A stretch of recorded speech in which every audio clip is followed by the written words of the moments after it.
ஆண்டவரும் அருமை இருக்கிற இயேசு கிறிஸ்துவின் ஆச்சரியமான நாமத்தில் தினமும் கர்த்தருடைய சத்தத்தை கேட்டுக்கொண்டிருக்கிறேன். என்னுடைய பிள்ளைகளை வாழ்த்துகிறேன், ஆசீர்வதிக்கிறேன். நீங்கள் ஆசீர்வதிக்கப்பட்டவர்கள். இந்த நாளிலும் கூட கர்த்தர் உங்களை பார்த்து சொல்லுகிற ஒரு வார்த்தை, அவர் எதிர்பார்க்கிறது ஒன்றுதான். அவர் எதை எதிர்பார்க்கிறார் என்று சொல்லி அப்போஸ்தலனாய் இருக்கிற பவுல் எபேசியர் 4ஆம் அதிகாரம் 1வது வசனத்தில் இவ்வாறாக என்ன செய்ய முடிகிறது, பார்க்க முடிகிறது.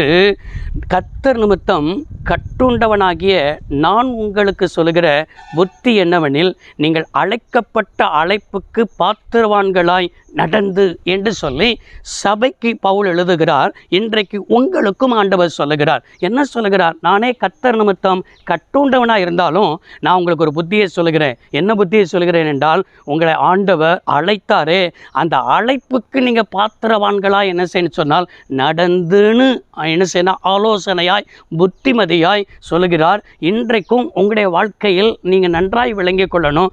கர்த்தர் நம்மளை எதற்கு அழைத்திருக்கிறார் என்றால், நாம் பரிசுத்தவான்களாக பரிசுத்தவாட்டிகளாக வாழணும் என்பதற்காக தான் தேவன் அழைத்திருக்கிறார். நம்முடைய வாழ்க்கையில் ஜெபம் இருக்கும், வேத வாசிப்பு இருக்கும், ஆலய கூடுகை இருக்கும், ஆண்டவருக்கு கொடுக்கறது இருக்கும், எல்லாமே இருக்கும். ஆனால் பரிசுத்தத்தை தான் பிசாசு என்ன செய்துவிடுவான், நம்மளை விட்டு தூரப்படுத்தி விடுவான். வேதத்தில் வாசிக்கிறோம், நாம் பரிசுத்தவான்களாக நாம் பரிசுத்தவாட்டிகளாக மாறணும் என்பது தான் நம்மளை குறித்து தேவனுடைய என்ன செய்துகிறது, சித்தமாக இருக்கிறது. நம்ம பரிசுத்தத்தை இன்றைக்கு நம்முடைய வாழ்க்கையில் இருக்கிறதா என்பதை நம்மளே ஆராய்ந்து பார்க்கணும். பரிசுத்தம் என்பது ஏதோ நம்ம போட்டிருக்கிற வஸ்திரத்தில் அல்ல. அநேகர் ஒயிட் அண்ட் ஒயிட் போட்டால் பரிசுத்தம் என்று நினைக்கிறார்கள். நான் அதை குறையாகவும் சொல்லவில்லை.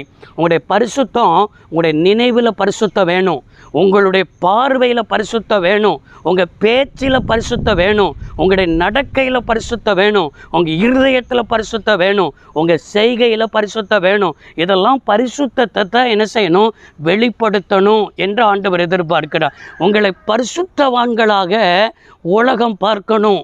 நீங்கள் வேலை செய்கிற இடத்துல இவன் பரிசுத்தன் என்று சொல்லி மற்றவர்கள் சாட்சி சொல்லணும். நீங்கள் போகிற திருச்சபையில் நீங்கள் பரிசுத்தவான் என்று சொல்லி சொல்லத்தக்க நிலைமையில் நீங்கள் வாழ்ந்து காண்பிக்க வேண்டும்.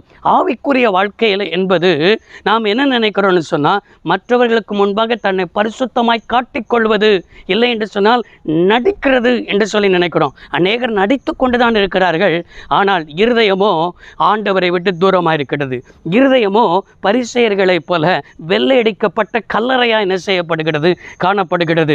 உலகத்திற்கு முன்பாக நடித்து விடலாம், ஆனால் ஆண்டவர் சகலத்தையும் ஆராய்ந்து அறிகிறவர். நம்முடைய இருதயத்தை ஆராய்ந்து அறிகிற தேவன் என்ன செய்கிறார், இருக்கிறார்.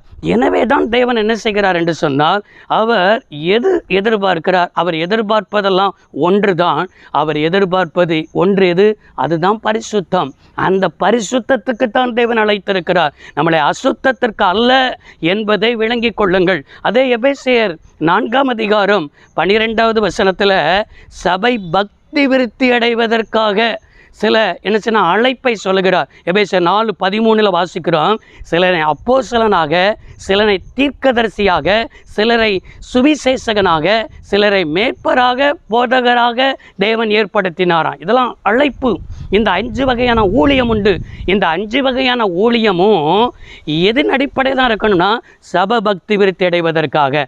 எதற்காக தான் இருக்குதுன்னா, எல்லாரும் பரிசுத்தவான்களாய் வாழ வேண்டும் என்பதற்காக தான். இன்னைக்கு உலகம் சபைக்குள்ள வந்துருச்சு. உலகத்தின் மனுஷனை விட இன்னைக்கு ஆவிக்குரியவருடைய வாழ்க்கை மோசமாய் போய் கொண்டிருக்கிறது. இந்த வார்த்தையை கேட்டுக்கொண்டிருக்கிற தேவனுடைய பிள்ளைகளே, நீங்கள் யாராக இருக்கலாம், எந்த நிலைமையில் இருக்கலாம், உங்களுடைய ஆவிக்குரிய வாழ்க்கை எதுவாக இருக்கிறது? நான் இன்றைக்கு பரிசுத்தவனாக இருக்கிறேனா? என வசனம் சொல்லுகிறது, நிற்கிற எவனும் விழாதபடிக்கு எச்சரிக்கையாக இருக்க கடவன். என அந்த கடைசி காலத்தில் எவனை விழுங்கலாமோ என்று சொல்லி பிசாசு கெட்சிக்கிற சிங்கத்தை போல என்ன செய்கிறான், வகை தேடி சுற்றித் திரிகிறான். எனவே தேவையானது ஒன்று, இந்த பரிசுத்தத்தை நீங்கள் என்ன செய்யுங்கள், காத்துக்கொள்ளுங்கள். அதை அடையும்படி ஓடுங்கள். அதை கர்த்தரே உங்களுக்கு தருவார். அவர் இருக்கிற இடத்தில் பரிசுத்தம் இருக்கும். அவர் இருக்கிற மனுஷன் பரிசுத்தவனாக இருப்பான். அவர் நம்மளை விட்டு விலகிவிட்டார் என்றால் அசுத்தம் நமக்குள் வந்துவிடும். எனவே அவரை உங்களுக்குள் காத்துக்கொள்ளுங்கள். நிச்சயமாய் அந்த தேவையான ஒன்றை உங்கள் இருதயத்துக்குள் பொக்கிஷமாய் காத்துக்கொள்ளுங்கள். கர்த்தர் உங்களுக்கு எல்லா நன்மையும் தந்து ஆசீர்வதிப்பார். ஜெபிப்போம். சர்வ வல்லமையுள்ள தெய்வமே, அருமை தகப்பனே, ஆண்டவரே, நாங்கள் தேவையானது ஒன்றே ஒன்று தான், அது பரிசுத்தம். அதை அடையும்படி நாட கர்த்தர் கிருபைதாரும். பிள்ளைகள் ஆசீர்வதிக்கப்படட்டும். செய்கிற ஒவ்வொரு காரியங்களும் ஆசீர்வதிக்கப்படட்டும். எல்லாமே ஆண்டவரே பரிசுத்தத்தில் செயல்பட உதவி செய்யும். இயேசு இரட்சக நாமத்தில் பிதாவே, ஆமென். கர்த்தர் ஆசீர்வதிப்பாராக. God bless you all.